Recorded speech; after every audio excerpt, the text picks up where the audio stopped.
la mère de Brandon, Valérie, est partie en voyage d'affaires et n'est jamais revenue. On leur a dit qu'elle était morte dans un accident de voiture, mais Brandon l'a rencontrée par hasard lors d'un cours à l'université. Puis un détective a révélé ce qui s'est passé à ce moment-là. Ok, bon. Je dois y aller maintenant, mais je reviendrai dans quelques jours, a dit Valérie à son fils de 10 ans, qui s'accrochait à sa jambe et refusait de la lâcher. Elle devait assister à une conférence de physique à Worcester, qui n'est pas très loin de leur ville natale de Cambridge, dans le Massachusetts. Valérie Smith était professeure à l'université de Harvard, et elle avait été choisie comme oratrice principale de ce symposium, elle devait donc y assister. Mais son fils ne voulait pas que sa mère y aille pendant plusieurs jours. Non, maman. Je veux y aller avec toi. Brandon a pleurniché. Brandon, lâche ta mère, a ordonné son père, Preston, avec un sourire. Je suis désolé, mon chéri. Mais si y est une conférence pour adultes. Tu ne peux pas venir avec moi, a déclaré Valérie, en éloignant ses mains de ses jambes. Son fils a finalement cédé et l'a lâché. Je vais devenir un scientifique, tout comme toi. Et nous irons ensemble tout le temps. Dit Brandon avec véhémence. Ses parents ont souri, et Valérie est montée dans sa voiture. Elle était censée revenir 3 jours plus tard, mais cela n'est jamais arrivé. Preston a reçu un appel d'un hôpital de Worcester, expliquant que sa femme avait eu un terrible accident de voiture. Il devait s'y rendre immédiatement pour mettre les choses en ordre, alors il a laissé Brandon avec sa mère et y est allé. Malheureusement, il a été impossible d'identifier le corps en raison de la gravité de l'accident, mais ils ont trouvé un sac à main. Preston a vu ses affaires et a confirmé qu'il s'agissait de sa femme. Il a tout arrangé et est rentré chez lui pour avoir la conversation la plus difficile qu'il ait jamais eue avec Brandon. Son fils a mal vécu la mort de Valérie. Mais à l'adolescence, il était déterminé à devenir physicien comme il le lui avait promis avant sa mort. Il n'a eu que des A et a finalement réussi à obtenir plusieurs bourses d'études dans n'importe quelle université du pays. Mais il choisit Harvard, où sa mère avait enseigné. Tous les membres de la famille étaient fiers que Brandon suive les traces de Valérie, et ils l'ont soutenu à chaque étape. Cependant, il ne voulait pas seulement être un physicien. Il voulait être le meilleur. Brandon a donc pris des cours supplémentaires, assisté à des conférences spécialisées et cherché partout les meilleurs professeurs. Grâce à des forums en ligne, il a vu d'excellentes critiques sur un cours à l'Institut Polytechnique de Worcester. Si IST a plus de 2 heures de route, Brandon. Je ne vois pas comment cette université aura quelque chose de mieux à offrir que Harvard, a dit son père lorsque Brandon lui a dit qu'il avait l'intention de louer un Airbnb et de le vérifier. J'ai besoin de le voir par moi-même. Les critiques sont bonnes, et il parle d'un grand professeur là-bas. Est-ce que je t'ai dit que son nom de famille est aussi Smith? A ajouté Brandon. Quelques jours plus tard, il se rend à Worcester et s'inscrit au cours. Mais sa mâchoire s'est décrochée quand il a vu le professeur entrer. Elle ressemblait exactement à sa mère, en un peu plus âgée. Si est impossible, a pensé Brandon en écoutant son cours. Puis il a pris son téléphone et a fait des recherches sur elle. Il a envoyé une capture d'écran à son père, qui a répondu que c'était la même femme. Preston a essayé de l'appeler, mais Brandon voulait d'abord parler à la femme. Donc, à la fin du cours, il s'est approché d'elle. Excusez-moi, Professeur. Puis-je vous parler une seconde ? Lui a-t-il demandé timidement. Bien sûr. CIST à propos de la conférence ? Le professeur Smith a répondu. Non. Avez-vous vécu à Cambridge et avez-vous eu un fils nommé Brandon ? A-t-il demandé. Oh, pourquoi me demandez-vous cela ? Se demanda-t-elle en fronçant les sourcils.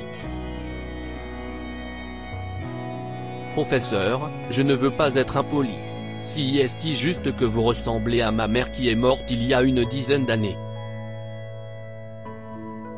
Vous avez le même nom de famille que moi. J'ai juste besoin de savoir, dit Brandon. Oh mon Dieu, marmonne le professeur. Je ne sais pas quoi dire. Mais il y a environ 10 ans, je me suis réveillé dans un fossé sur le bord de la route avec quelques blessures et aucune idée de qui j'étais. Un gentil couple âgé m'a aidé, mais je n'ai jamais retrouvé la mémoire. Tu es vivant, a réussi à dire Brandon, le choc parcourant encore ses veines. Après 10 ans, il ne pouvait pas croire qu'il se tenait en face de sa mère. Les larmes lui montaient aux yeux. La seule chose dont je me souvienne est d'être connu comme le professeur Smith. J'ai essayé d'aller à la police, mais ils ne pouvaient pas m'aider sans aucune identification. J'aurais aimé que nous ayons des médias sociaux à l'époque, a expliqué le professeur Smith. Que s'est-il passé ensuite ? Brandon a demandé, voulant en savoir plus sur la façon dont le temps lui a volé des années avec sa mère.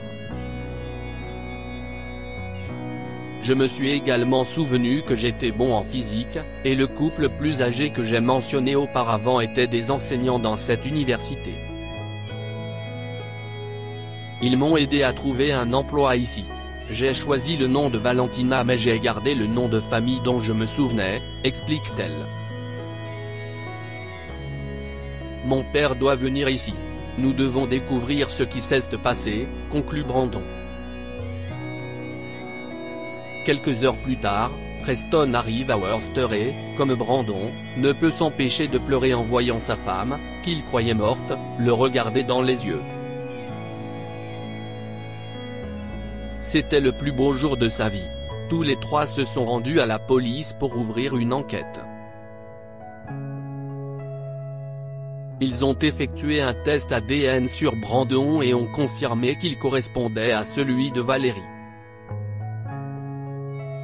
Le service de police a enquêté sur l'affaire tandis que toute la famille a fait de son mieux pour remettre sa vie sur pied. Valérie n'est pas prête à reprendre son rôle de mère et d'épouse, ayant perdu la mémoire de cette partie de son passé, mais ils y vont doucement. Plusieurs mois plus tard, un détective leur a rendu visite. Il a été difficile de reconstituer les choses, et il y a encore quelques blancs que j'essaie d'éclaircir, mais si est très probablement ce qui s'est passé, a commencé le détective Henson. Brandon et ses parents écoutent attentivement. Madame Smith, comme vous me l'avez dit, vous vous êtes rendu à une conférence ici il y a 10 ans.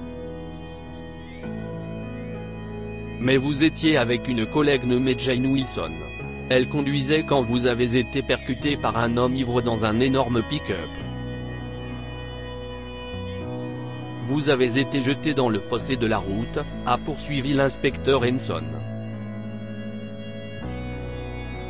L'équipe de secours ne l'a pas vu ? Preston a demandé. Non, ce qui expliquerait pourquoi Madame Smith s'est réveillée dans ce fossé, a répondu le détective. Mais n'aurait-il pas su qu'il y avait 2 personnes dans la voiture ?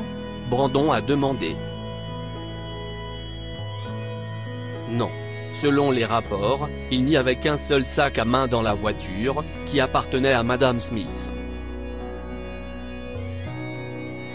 Je soupçonne que Madame Wilson avait laissé le sien à l'hôtel par accident. Mais comme votre mère a été éjectée, ils ont pensé que le sac appartenait à Madame Wilson, a expliqué le détective.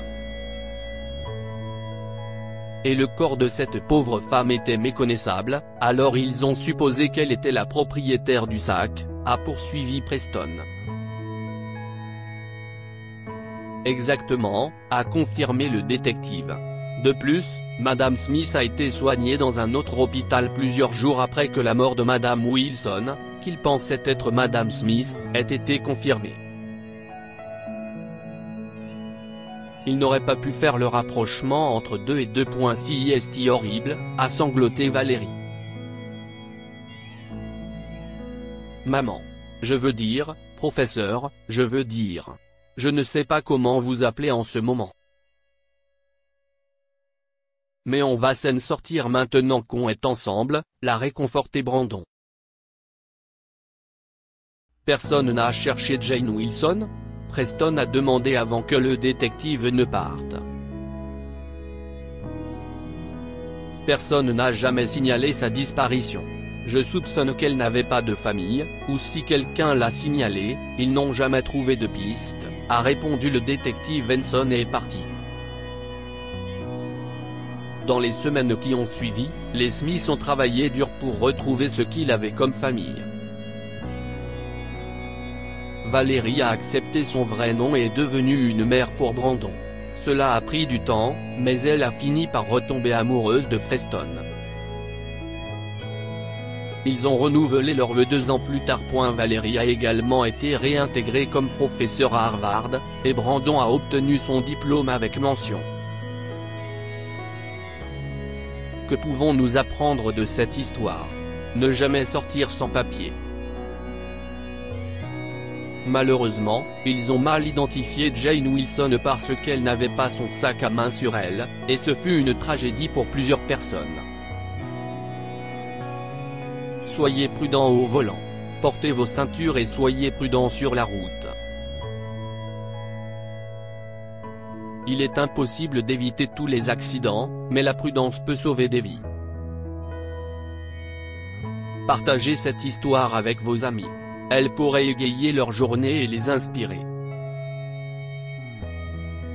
Si vous avez aimé cette histoire, vous aimerez peut-être celle d'une femme qui a reçu une réponse de le mail de son père des années après sa mort. Cette histoire est inspirée par l'histoire d'un de nos lecteurs et écrite par un rédacteur professionnel. Toute ressemblance avec de véritables noms ou lieux est une pure coïncidence. Toutes les images sont utilisées uniquement à des fins d'illustration. Partagez votre histoire avec nous. Elle changera peut-être la vie de quelqu'un. Si vous souhaitez partager votre histoire, envoyez-nous un mail à info@amomama.com. Abonnez-vous à Amomama sur Google News.